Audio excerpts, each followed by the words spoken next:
wa muwalatu man walahu wa walaha. Termasuk di antaranya adalah loyal dan cinta kepada setiap orang yang cinta kepada beliau dan cinta kepada sunnah beliau sallallahu alaihi wasallam. Ini menunjukkan bahwasanya al-wala wal bara, ya, loyal dan juga kecintaan ini berdasarkan keislaman. Ya, loyalitas kita adalah berdasarkan keislaman, berdasarkan taat seseorang kepada Allah dan juga Rasulnya, bukan berdasarkan qabilah, etnis, bukan berdasarkan organisasi, bukan berdasarkan yayasan, tidak. Tapi kecintaan kita dan kebencian kita adalah karena Allah. Wattakhalluqu bi akhlaqihi, dan berakhlak dengan akhlak beliau. Ya, berakhlak dengan akhlak beliau sallallahu alaihi wasallam. Jadi meniru beliau sallallahu alaihi wasallam bukan hanya meniru tentang akidahnya atau meniru beliau hanya tentang dengan di dalam ibadahnya. Termasuk di antaranya adalah akhlak. Dan kita, ikhwah sekalian, masing-masing dari kita alhamdulillah Allah memberikan hidayah kita kepada sunnah. Dan kita senang, gembira kita termasuk ahlu sunnah, insyaallah. Ya, orang-orang yang berpegang teguh dengan sunnah. Namun terkadang di sana ada kekurangan. Ya, masih banyak di antara kita yang hanya parsial, hanya sebagian saja, ya, mengikuti sunnah di dalam usulul aqidah saja, atau dalam sholatnya masya Allah sesuai dengan sunnah, tetapi dalam akhlak kita masih jauh dari akhlaknya Rasulullah sallallahu alaihi wasallam. Padahal seharusnya kita yang sudah mendapatkan hidayah kepada sunnah, harusnya kita sempurnakan. Selain kita mengikuti beliau sallallahu alaihi wasallam di dalam akidah, ya, kemudian di dalam ibadah, maka dalam akhlak juga demikian. Dan beliau sallallahu alaihi wasallam mengabarkan bahwasanya di antara hal yang banyak memasukkan seseorang ke dalam surga adalah taqwallah wa husnul khuluq. Takwa kepada Allah dan juga baiknya akhlak. Dan di dalam hadis yang lain beliau mengabarkan bahwasanya orang yang paling dekat dengan beliau di hari kiamat, dan ini menunjukkan tentang ketinggian derajatnya, adalah ahasinuhum akhlaqan, orang yang paling baik akhlaknya. Dan di dalam hadis beliau sallallahu alaihi wasallam mengatakan wa khaliqin nasa bi khuluqin hasan, dan hendaklah engkau berakhlak kepada manusia dengan akhlak yang baik. Ini menunjukkan tentang perhatian Islam dengan akhlak dan juga hubungan antara manusia dengan manusia yang lain. Wa ta'addubu bi adabihi, dan beradab dengan adab beliau. Ya, beradab dengan adab beliau. Di sana ada adab makan, di sana ada adab minum, di sana ada adab masuk kamar kecil, adab ketika mau tidur, adab ketika bangun tidur, adab ketika mendatangi istri, adab ketika bermajelis. Maka termasuk nasihatun li Rasulillah sallallahu alaihi wasallam, kita beradab dengan adab beliau sallallahu alaihi wasallam. Wa mahabbatu alihi wa sahabatihi wa nahwi dzalik.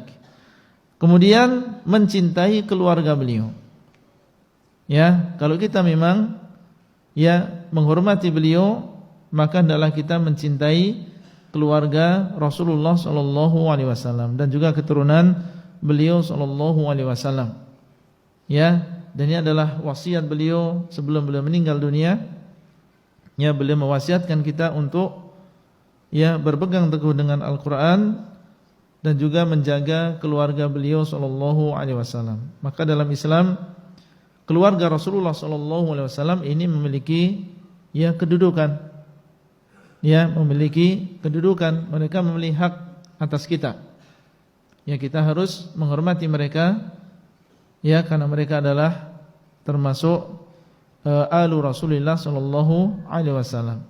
Tentunya penghormatan di sini dan kecintaan di sini tidak bisa terlepas dari ya tolok ukur agama.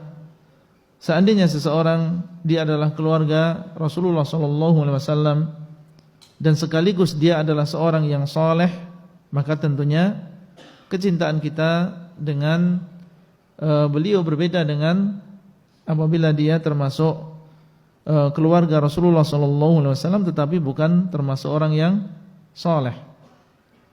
Harus berbeda, ya. Kecintaan kita dengan seorang ahlul bait dan dia adalah orang ahlu sunnah, ya, tentunya berbeda dengan seorang ahlul bait yang bukan termasuk ahlu sunnah, ya. Di sana ada yang membedakan, yaitu ketakwaan mereka dan juga ketaatan mereka. Maka semakin seseorang taat kepada Allah, maka semakin kita cintai. Semakin seseorang takwa kepada Allah, maka semakin kita cintai.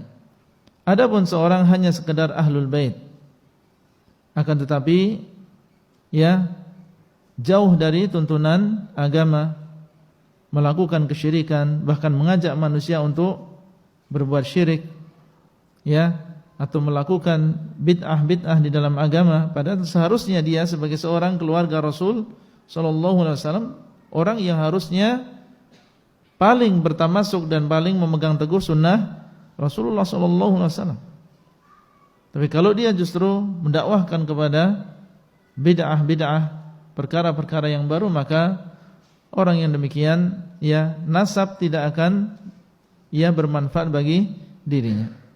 Nabi sendiri sallallahu alaihi wasallam mengatakan, "Man batta'a bihi 'amaluh lam yusri' bihi nasabuh." Barang siapa yang dilambatkan oleh amalannya, ya, amalannya isinya adalah maksiat, lam yusri' bihi nasabuh, maka nasabnya tidak bisa menjadikan dia laju, menjadikan dia cepat. Menunjukkan bahwasanya ukuran yang sebenarnya adalah masalah ketakwaan kepada Allah, dan Allah mengatakan inna akramakum 'indallahi atqakum. Orang yang paling mulia di antara kalian di sisi Allah adalah yang paling bertakwa. Nasab kalau diiringi dengan ketakwaan maka nurun ala nur, cahaya di atas cahaya. Tapi kalau nasab saja tapi tidak disertai dengan ketakwaan, maka tidak akan bermanfaat nasab seseorang. Makanya Rasulullah SAW beliau pernah mengatakan, ya Abbas amma Rasulullah SAW, ya, ishtari nafsak atau kama qala la ughni anka minallahi syai'ah. Ya, wahai Abbas, hendaklah engkau membeli dirimu sendiri, yaitu beramalah. Sesungguhnya aku tidak bisa memberikan manfaat kepada dirimu sedikit pun. Kemudian beliau mengatakan, ya Safiyah ammata Rasulillah, ishtari nafsak la ughni anki minallahi syai'an. Wahai Safiyah, bibi dari Rasulullah sallallahu alaihi wasallam, ya, berilah dirimu sendiri karena sesungguhnya aku tidak bisa ya memberikan manfaat kepada dirimu sedikit pun. Dan beliau mengatakan kepada Fatimah, ya Fatimah binta Muhammad, ya, selamatkanlah dirimu, atau salini mimali masyiti la ughni anki minallahi syai'an. Mintalah kepadaku dari hartaku. Kalau masalah dunia, minta kepada bapakmu. Tapi la ughni anki minallahi syai'an, aku tidak bisa memberikan, ya, tidak bisa memberikan kepadamu ya keselamatan, atau tidak bisa menyelamatkan kamu sedikit pun. Maksudnya adalah apabila engkau tidak taat kepada Allah Azza wa Jalla, maka aku tidak bisa menyelamatkan dirimu sedikit pun. Ini menunjukkan bahwasanya nasab ini tidak, ya, bukan menjadi ukuran. Dan kita tahu bahwasanya Bani Israel anaknya siapa? Keturunan siapa? Keturunan Israel, yaitu Yakub alaihissalam. Ya, keturunan Ishak, seorang nabi, keturunan Yakub, seorang nabi. Tapi karena mereka tidak taat kepada Allah, ya, Azza wa Jal, bahkan mereka membangkang kepada rasul-rasul yang telah diutus kepada mereka, maka akhirnya mereka menjadi orang-orang yang maghdhubun alaihim, orang-orang yang dimurkai oleh Allah Azza wa Jalla.